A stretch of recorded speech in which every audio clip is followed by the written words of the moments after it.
com muita honra.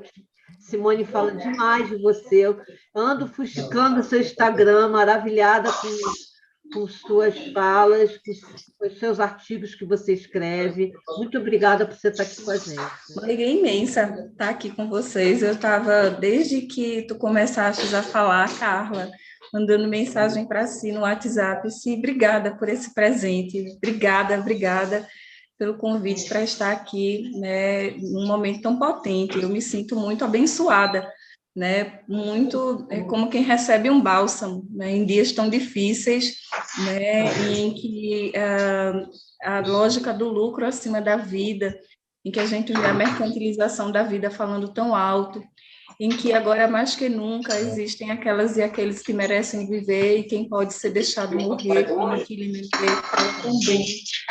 É um bálsamo para mim, né, poder estar aqui com vocês, e me alimentando de esperança, me alimentando de luta. Meu convite, antes de tudo, é façamos quilombo, permanecemos na resistência, de saber que quem se incomoda, sem quem se inquieta, se junta, né? Esse é o movimento, a gente manter aquilo que a filosofia nos convoca a fazer, que é o espanto, né? A indignação, a inconformação, porque é desse lugar que a gente consegue, né, mudar o mundo. E eu acredito que um novo mundo é possível, mas ele não vai nascer sozinho, senão da nossa resistência. Eu sou Viviana, eu me coloco no mundo enquanto negra, enquanto mulher, enquanto nordestina, sou de Recife, enquanto professora, enquanto mãe, né? Mãe solo de um menino negro, né? Então, meu lugar é o lugar das resistências, né? Eu me percebo desde o dia que eu cheguei nesse mundo resistindo às violências que tentavam me submeter, ou que tentavam me dizer e me disseram durante muito tempo, e dizem todo dia, e durante um tempo eu acreditei que eu era menos, né? Por aquilo que Mariana coloca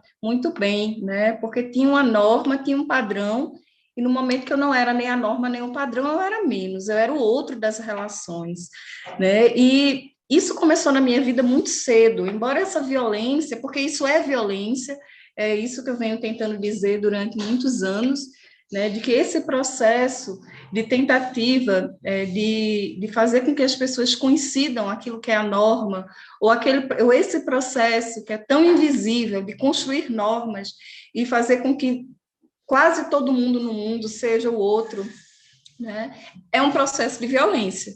É um processo de violência, e embora essa violência ela não defina completamente quem eu sou, ela está presente na minha vida, e é a partir dela, sim, que eu me construo, que eu me invento, né, respondendo a ela, sobrevivendo a ela. E eu não digo isso como quem diz assim com orgulho, de dizer, olha só que coisa bonita, porque não é. Eu venho de um lugar de dizer assim, que eu não precisaria ter passado por nada disso, né? A violência não pode ser romantizada, não pode ser aceita como necessário para que a gente seja quem é, não é. É isso que a experiência do racismo, de ter crescido, né, me sentindo feia, me sentindo horrorosa, com a autoestima de uma gilete deitada, como a gente diz lá em Recife, e que hoje eu me construo enquanto uma pessoa, hoje não, hoje eu me acho uma diva, né? Mas eu ter me construído nesse processo, eu não precisava ter passado por essa violência. Eu podia ter aprendido da minha beleza, compreendendo que existem várias formas, múltiplas formas de ser gente no mundo, e eu teria ido ao encontro da mulher bonita que eu sou, da criança linda que eu sempre fui.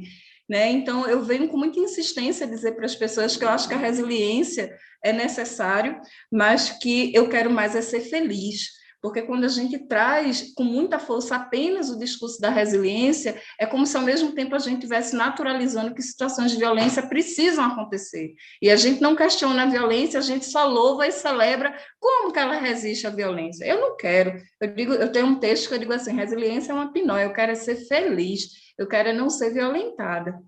E eu trago isso na minha vida hoje, enquanto mulher negra adulta, mas percebendo que essas questões elas já atravessavam a minha vida desde a infância, né? Desde quando eu era lá, vi menina negra, né? Desde que eu me lembro de onde vai minha memória, vai a minha consciência do racismo, vai a minha consciência daquilo que eu vivia e que eu não tinha um nome para dar, mas que eu vivia.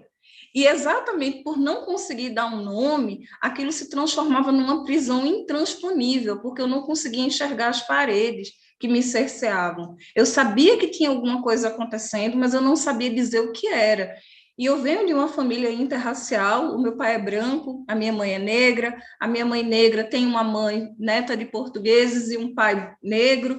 Então, vim de uma família interracial e ver ali todos os tons de preto nos meus tios e primos, mas também muita gente branca, muita gente mestiça, me fez, no início da minha vida, não entender que o meu problema no mundo, principalmente, era o problema de estar no mundo que me entendia como uma pessoa menor. Eu não tinha, né? Eu não tinha vocabulário para lidar e nomear a violência que eu sofri enquanto criança negra, mas eu sofria.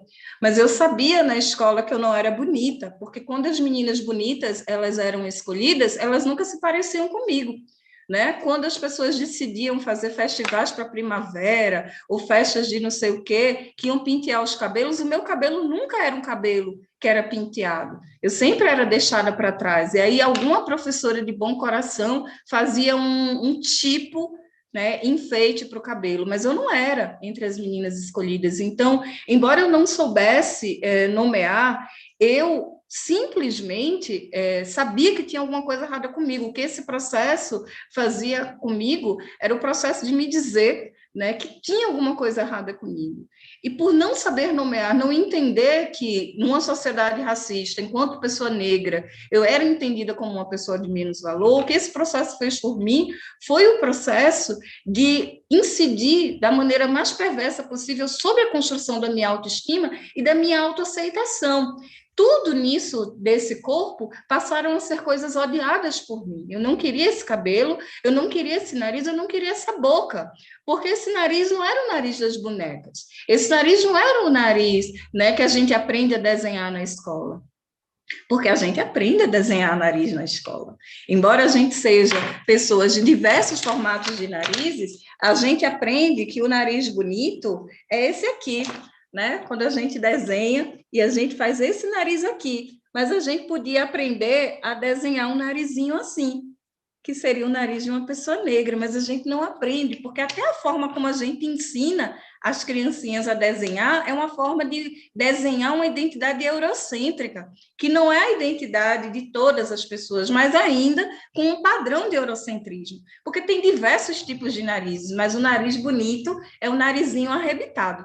Né? E isso fazia com que eu odiasse esse nariz, eu odiasse essa boca, odiasse esse cabelo, odiasse esse tom de pele. Né? E sem saber nomear, sem saber dizer, mas o que é isso? E isso estava presente tanto na maneira como a escola ensina as crianças, e está presente até hoje, né? Quando a gente vê uma história que não prioriza a história de afrodescendentes, né? Quando a gente tem livros que não têm imagens que relacionem isso tudo, esse corpo, essa presença no mundo ao positivo, quando a gente não consegue trazer imagens positivas, trazer em situações de construção, de saber, de potência, a presença negra. E a criança negra vai assimilando, ela vai entendendo que tem um lugar para ela, que é um lugar de quem não constrói, que é o lugar de quem não pensa, que é o lugar de quem não contribuiu para a história, que é o lugar de quem não está na capa das revistas, que é o lugar de quem não está nas fotos que enfeitam a escola e os outros lugares que ela frequenta.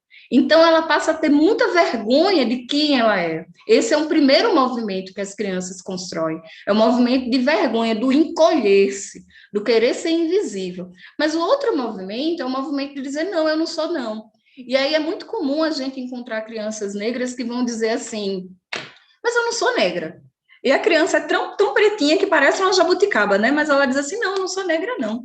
Eu sou morena. E aí lá vai a gente querer levar essa criança para o psicólogo, para a psiquiatra, para dizer, a gente vai querer patologizar essa resposta, que é uma resposta completamente saudável. Quem quer ser feio, gente?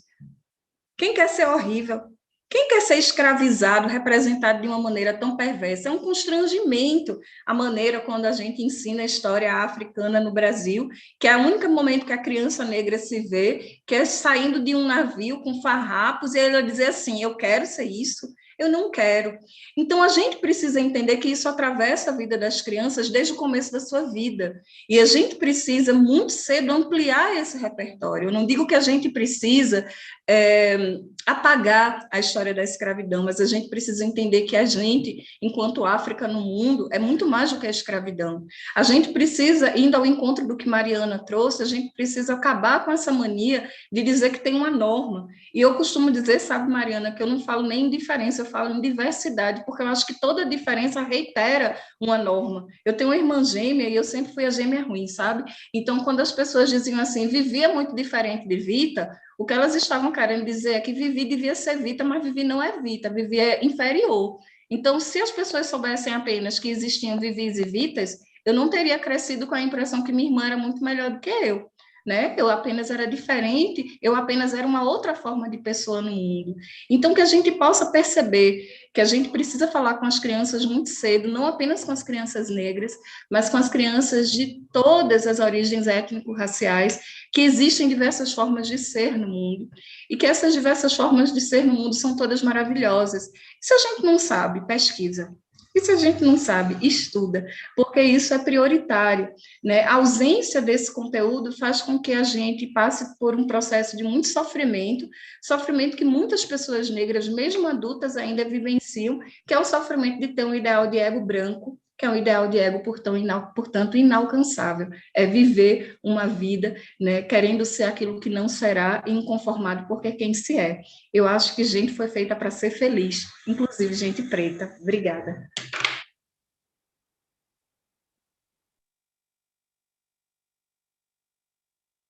Nossa, eu tô... Nossa, que lindo! Que fala, que potência. Você falando, Viviana, eu me lembrei de uma experiência muito recente numa escola que eu trabalhava no Rio de Janeiro, na Barra da Tijuca, né? A classe média alta, emergente, enfim, uma escola moderna, com discurso todo para frentex, com as melhores metodologias e pedagogias, mas a gente tinha um Dia das Crianças e era um teatro que a gente ia montar para as crianças, e a maioria das professoras eram negras, inclusive uma bem super empoderada, lindíssima, totalmente trançada, e ela foi ser a mãe da Rapunzel. A gente estava montando a Rapunzel. A diretora da escola eu peguei uma boneca preta porque ia ser a neta da Rapunzel, já que a Rapunzel, obviamente, era negra, ia ser uma filhinha negra. E a diretora da escola falou: não, mas ela não é negra, ela é branca, é uma pessoa negra de uma tonalidade mais clara, mas inclusive era uma ativista. Eu vi aquela mulher, quando a diretora pegou essa boneca branca para ser a filha da Rapunzel, eu vi aquela mulher gigante ficar micra, em questões de segundos, sabe? E foi a gota d'água para eu sair dessa escola, porque foi a escola mais violenta que eu vivi. Inclusive, eu era uma estátua lá. Eu sou mais velha, sou uma pessoa mais alternativa. Então, eles tinham que ter uma pedagoga lá, porque a diretora da escola ainda não tinha diploma. Logo depois ela teve, depois o Bolsonaro ganhou, não podia falar de política. Enfim, eu era um ET naquela escola, né? Mas isso foi decisivo para eu sair, mas ali eu pude entender, quer dizer, claro, eu sou branca, né? Sou cis, tenho muitos privilégios, tenho consciência deles, mas não sou uma pessoa que não estou ligada no outro, né? A dor dela, na mesma hora, eu fiquei pequena, sabe? E, assim, é muita violência o tempo inteiro. Então, quando eu gostei muito dessa tua fala em relação à resiliência, sabe? Assim, para as pessoas trans, foi a mesma pergunta que eu fiz para o Derek. A gente precisa crescer com tanta dor, tanto tempo da nossa vida. A gente passa a maior parte do tempo das nossas vidas dentro de uma escola. Tem que ser violento. A gente tem que viver essa violência o tempo inteiro. Sabe? A preço do quê? Sabe? Então, eu coloco essas questões e queria abrir aqui Eu acho que, só Levar. complementando, Carla, a Mariana trouxe uma palavra que é fundamental, o cuidado, né? Eu Nossa. acho que ele transpassou a fala de todos também, o cuidado que a gente precisa ter com as pessoas, com as crianças, com a gente mesmo, né? Fundamental.